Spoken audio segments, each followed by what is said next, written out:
कि भाई मैं स्टार्ट हाँ कर हाँ, रख ले रहे ना।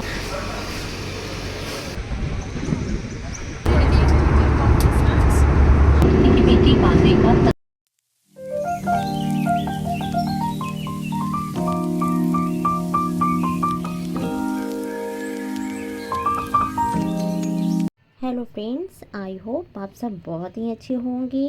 बहुत बहुत स्वागत करती हूँ आपके अपने चैनल लाइफस्टाइल इंस्पिरेशन में। आज मैं काफ़ी टाइम के बाद एक नए ब्लॉग के साथ आप लोग के सामने फिर से आई हूँ। ये हमारा ब्लॉग कोई मॉर्निंग रूटीन का नहीं है। जी हाँ फ्रेंड्स, ये एक ट्रैवलिंग ब्लॉग है। अचानक हमें कहीं फिर से जाने का प्रोग्राम बन गया और हम लोग निकल गए एक नए सफ़र की तरफ। तो फ्रेंड्स, आप लोग सोच रहे होंगे कि कहाँ जा रहे हैं हम लोग, तो सब्र रखो और मेरे साथ आप वीडियो में बने रहो और देखो कि हम कहाँ जा रहे हैं। घर के कामों से थोड़ा फ्री हो कर के एक नए सफ़र की ओर बढ़ना, एक नए एडवेंचर पे जाना किसको पसंद नहीं है।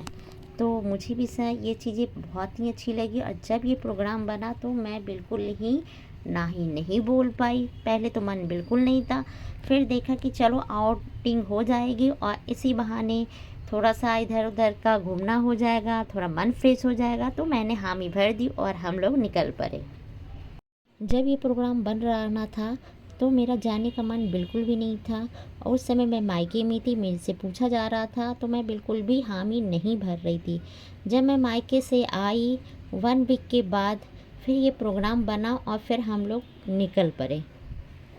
मैं काफ़ी टाइम से कुछ लिया नहीं था तो मेरे पास कुछ वैसा पहनने को था नहीं, तो हमने 2-3 दिन के अंदर शॉपिंग की, जो समझ में आया फटाफट लिया और उसके बाद अपनी पैकिंग की।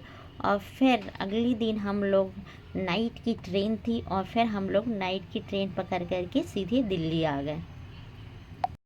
मेरे हस्बैंड और उनके फ्रेंड पहले से ही इन लोगों का बुकिंग का प्रोग्राम कर लिया था। सब कुछ ऑनलाइन बुक हो चुका था, इसलिए हम लोगों को रास्ते में कोई भी दिक्कत नहीं हुई। चाहे वो ट्रैवल में होटल हो या गाड़ियों का हो, पहले से ही सब कुछ बुकिंग हो चुकी थी। हम लोग दिल्ली से सीधे 4 व्हीलर किए और वहाँ से हम लोग सीधे गाज़ियाबाद पहुँच गए, क्योंकि हमारी फ़्लाइट गाज़ियाबाद से थी, दिल्ली से नहीं थी। दिल्ली से गाज़ियाबाद आने में लगभग 1-1.5 घंटा लगा। तो फिर रास्ते में चाय कॉफ़ी फिर लिया, उसके बाद सीधे हम लोग होटल पहुंच गए। पहले से सब कुछ बुक होने के कारण हमें कोई ज़्यादा परेशानी का सामना नहीं करना पड़ा। तो होटल में आकर हम लोग थोड़ा फ्रेश वगैरह हुए, फिर ब्रेकफास्ट के लिए फटाफट हम लोग रेडी हुए। तो आप देख रहे हो यहाँ कितना खूबसूरत होटल है। वाकई में मुझे बहुत ही पसंद आया ये होटल। फिर फ्रेश वगैरह हो कर के सीधे आ गए हम लोग ब्रेकफास्ट के लिए। तो ये यहाँ पे ब्रेकफास्ट लंच डिनर होटल की तरफ से ही इंक्लूड था। तो देखो कितनी सारी वैरायटीज़ है ब्रेकफास्ट में यहाँ पे लगी हुई है। तो आपको यहाँ पे जो भी मर्ज़ी होता है आप अपने अनुसार कर सकते हो। होटल की तरफ से ब्रेकफास्ट में पराठा, दलिया, पूरी, सब्ज़ी, स्प्राउट, बहुत सारी वैरायटीज़ रहती है। आप अपनी इच्छा के अनुसार जो मर्ज़ी होता है ना, आप उसमें से ले सकते हो। मैंने भी अपने अनुसार ब्रेकफास्ट की थाली लगाई, ब्रेकफास्ट को खूब अच्छे से एंजॉय किया, थोड़ी बातें बातें हुई, फिर चाय कॉफ़ी लिया। उसके बाद फिर अपने कमरे में चले गए, थोड़ी देर स्टे किया। फिर उसके बाद हम लोग निकल पड़े एयरपोर्ट के लिए। जिस टाइम हमारी फ़्लाइट थी उसके 2 घंटे बिफ़ोर हम लोगों को पहुंचना होता है, क्योंकि यहाँ पे बहुत सारी चेकिंग वगैरह होती है। उसके बाद ही हम लोगों को अंदर एंट्री मिलती है। मैं और मेरे हस्बैंड थे। इसमें मेरा बच्चा था नहीं, मेरा बच्चा तो पढ़ाई करने चला गया था, उसके बगैर अच्छा नहीं लग रहा था घूमना। फिर भी प्रोग्राम बन गया तो हम लोग निकल गए थे। तो उसकी याद बीच बीच में बहुत आ ही रही थी। तो मैं एक फैमिली हो गई, एक और फैमिली थी जो वाइफ हस्बैंड और उनके बच्चे थे।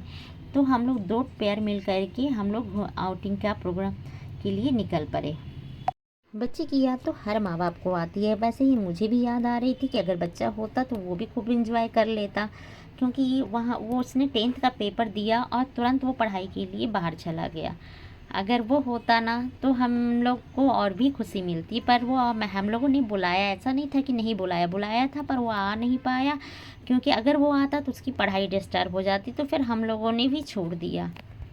तो हम लोगों की पूरी चेकिंग वगैरह सब कुछ हो गई एयरपोर्ट पे, और उसके बाद सीधे फ़्लाइट के लिए हम लोग अब बस से फ़्लाइट की ओर जा रहे हैं। तो देखो आपको नज़ारा यहाँ का दिखा रहे हैं कि हमारी फ़्लाइट अभी देखो कितनी दूर है और रनवे पे है, और वहाँ पे जाने के लिए एक यहाँ पे बस होती है जो आपको फ़्लाइट तक ले जाती है।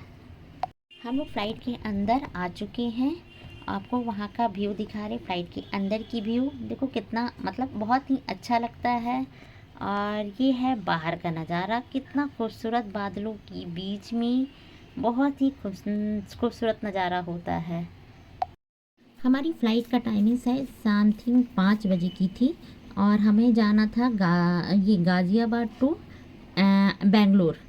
तो पहुँचते पहुँचते शाम के 7 तो बज ही गए थे। 2 घंटे पूरे लगते हैं जाने में।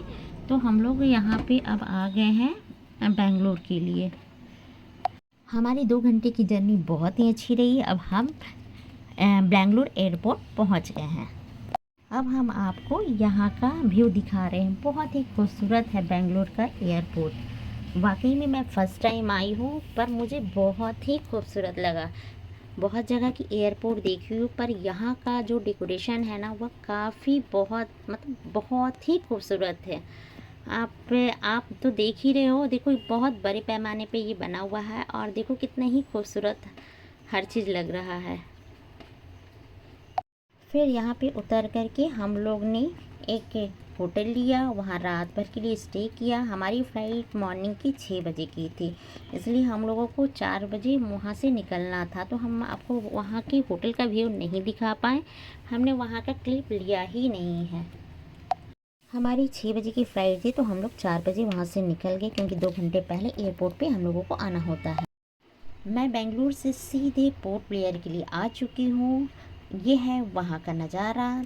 तो फ्रेंड्स, आप हमारी आने वाली वीडियो में देखोगे कि हम वहाँ से कहाँ कहाँ गए, कहाँ रुके, कैसे कैसे एंजॉय किया।